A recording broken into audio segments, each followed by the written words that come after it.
Travel news तुहानू सारिਆਂ ਨੂੰ जी आया ਨੂੰ नाज़रीन अज का प्रोग्राम बड़ा ही चटखारेदार मज़ेदार है क्योंकि अज का प्रोग्राम जिहड़ा है देसी नाश्ते ते बनाया जा रहा है। देसी नाश्ते तो की मुराद है चाटी दी लस्सी मक्खन ते नाल मिसी रोटी ओदे नाल भी चटखारेदार चटनी होवे ते मज़ा आ जाता है। जो दिन की शुरुआत ही नहीं अच्छी होएगी तो सारा दिन तो आप ही चंगा गुजरेगा। इस हवाले नाल इत्थे असीं घंटा घर मौजूद हाँ। इत्थे एक बाबा जी पिछले 50 साल तो नाश्ता ला रहे हैं और इंतहाई मुनासिब कीमत है। तुसीं पेट भर के जिहड़ा है नाश्ता कर सकते हो। तो फिर देर किस गल दी आज तुहानू विखाने इन्हां कोल की मिल रहा है और किस तादाद नाल लोग इत्थे आके नाश्ता कर रहे हैं।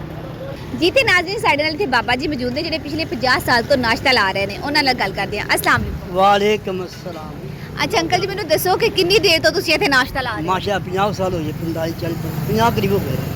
ते इस तो पहले कौन नाश्ता लांदा सी इत्थे? साढ़े वाल साहब अच्छा पहले वाले साहब लांदे सी तुसीं। अच्छा ते की हुंदा है तुहाडे कोल? मक्खन है, मिस्सी रोटी है, लस्सी है, शक्कर है, रायता है, नाल खाते लगी देसी नाश्ता वो खाते हैं, ते नाल चाटी दी लस्सी नाल चाटी लस्सी होगी। ਜਿਹੜੀ ਤੁਸੀਂ ਭੁੱਲ ਗਏ ਹੋ ਸਭ ਤੋਂ ਜ਼ਰੂਰੀ ਚੀਜ਼ ਹੈ। वो भूल गया। अच्छा तो की रेट है ਤੁਹਾਡਾ नाश्ते ਦਾ? माशा 120 रुपये लगी थे 2 रोटियां मक्खन।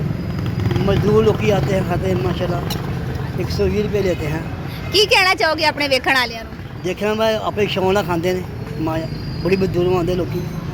ਉਹਨਾਂ ਨੂੰ ਕੀ ਮੈਸੇਜ ਦੋਗੇ ਜਿਹੜੇ ਦੂਰੋਂ ਦੂਰੋਂ ਆ ਕੇ ਤੁਹਾਡੇ ਕੋਲ ਨਾਸ਼ਤਾ ਕਰਦੇ ਨੇ? उन्हें 120 लाई दे मायमी ਕੀ ਕਹਿਣਾ ਚਾਹੁੰਦੇ ਹੋ? मक्खन उन्होंने देसी नाश्ता खाओ, मक्खन मिस्सी रोटी खाओ ਤੇ ਸਿਹਤ ਬਣਾਓ। चौंक घंटा घर।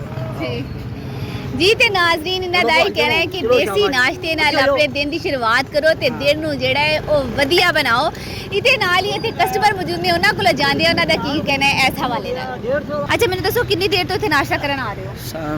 मुझे तकरीबन 2-1 साल हो गए। मैं रोज़ इधर नाश्ता करने आता हूँ और फिर काम पे चल जाता हूँ।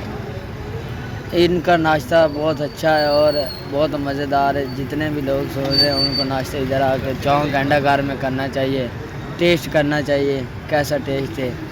बाबे जी का टेस्ट बहुत अच्छा है और ये देसी खाना है। नाश्ता माशाल्लाह अच्छा लगा इन्हां दा। लस्सी माशाल्लाह बहुत अच्छी है क्यों मक्खन दिंदे आ नाल। बाजार नालों आम जिन्नी महंगाई है महंगाई के मुताबिक बहुत अच्छा दे रहे हैं, सस्ता दे रहे हैं और रियायत बिल्कुल दे रहे हैं। उस तो इलावा तकरीबन खाना जिहड़ा भी आंदा वा खा के जांदा कहंदा अच्छा बहुत ज़्यादा माशाल्लाह इन्हां दा। जिते नाज़रीन तुसीं शहरियां दी भी गल सुनी उन्हां नूं भी ये वधिया नाश्ता बहुत ही वधिया लग्या है। सब दा ही कहना है कि इन्ना मज़ेदार नाश्ता जो सुबह सुबह मिलता है तो मज़ा आ जाता है। उम्मीद करते हैं तुहानूं भी ये नाश्ता ते प्रोग्राम पसंद आया होगा। इहदे नाल मैनूं दो इजाज़त, इंशाल्लाह फिर मिलेंगे एक नए प्रोग्राम। अल्लाह हाफिज़।